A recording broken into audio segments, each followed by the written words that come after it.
I can say with confidence, there has never been a man more qualified than Donald Trump.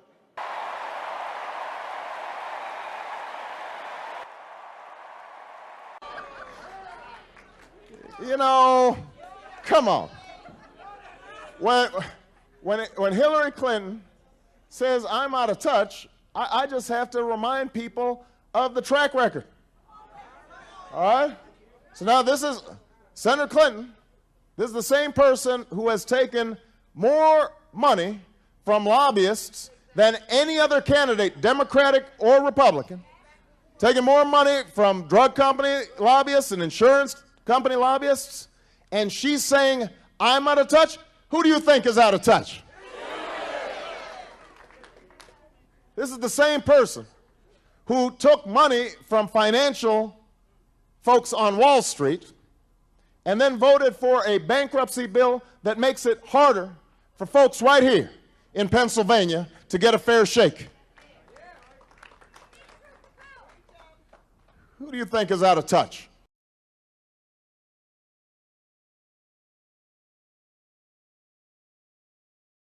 This is the same person who spent a decade with her husband campaigning for NAFTA and now goes around saying how she was opposed to NAFTA. Does that sound like she's in touch with Pennsylvania? Does that sound like she's in touch with you? This is the same person who says she's voting for the Colombia trade deal. Turns out that her top advisor, her top strategist, was working for the Colombian government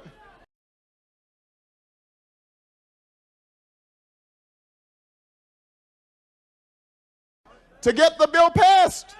One of the things that's happened during the course of this campaign, that there's a set of assertions made by Senator Clinton as well as her husband that are not factually accurate. When Senator Clinton or President Clinton says that I wasn't opposed to the war from the start, or says it's a fairy tale that I opposed the war, that is simply not true.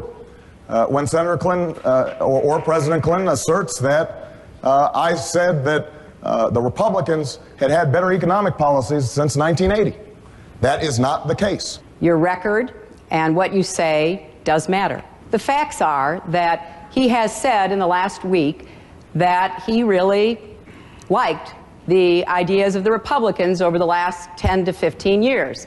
Now, why is this important? It's important because I think elections are about the future. But how do you determine what will happen in the future? Well, you have to look to the record. You have to look to what we say in campaigns and what we have done during our careers. So it was more about the distinction between words and action. And I think that is a fair assessment for voters to make. Senator, we're a little off topic. I have to let Senator Obama respond. Then Senator Edwards is going to come in as well. Off topic, but go ahead and respond, and then I want to get back to this issue that we're talking about, fiscal responsibility. Well, but go ahead. Let's talk about it.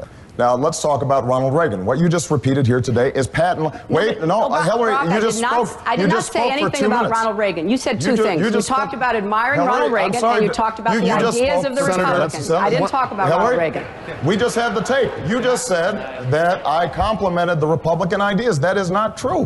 What I said, and I will provide you with a quote.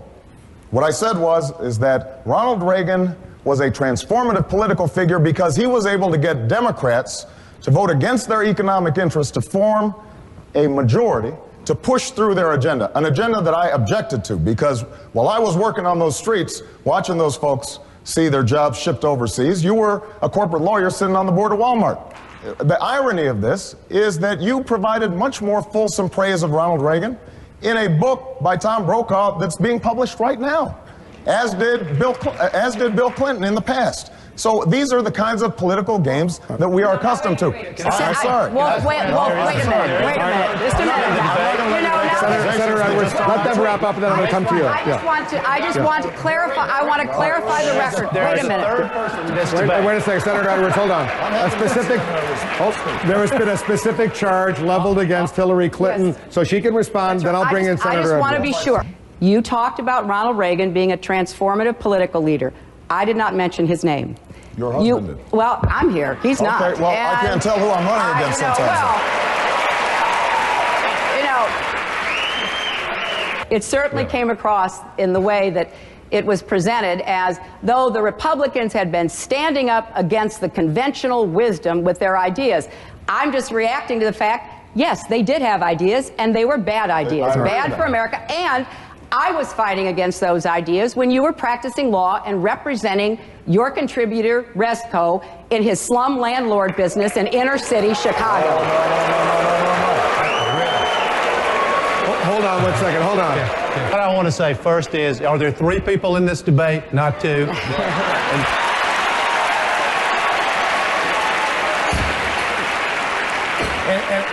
And I also want to know on behalf of voters here in South Carolina, this kind of squabbling, how many children is this going to get health care? How many people are going to get an education?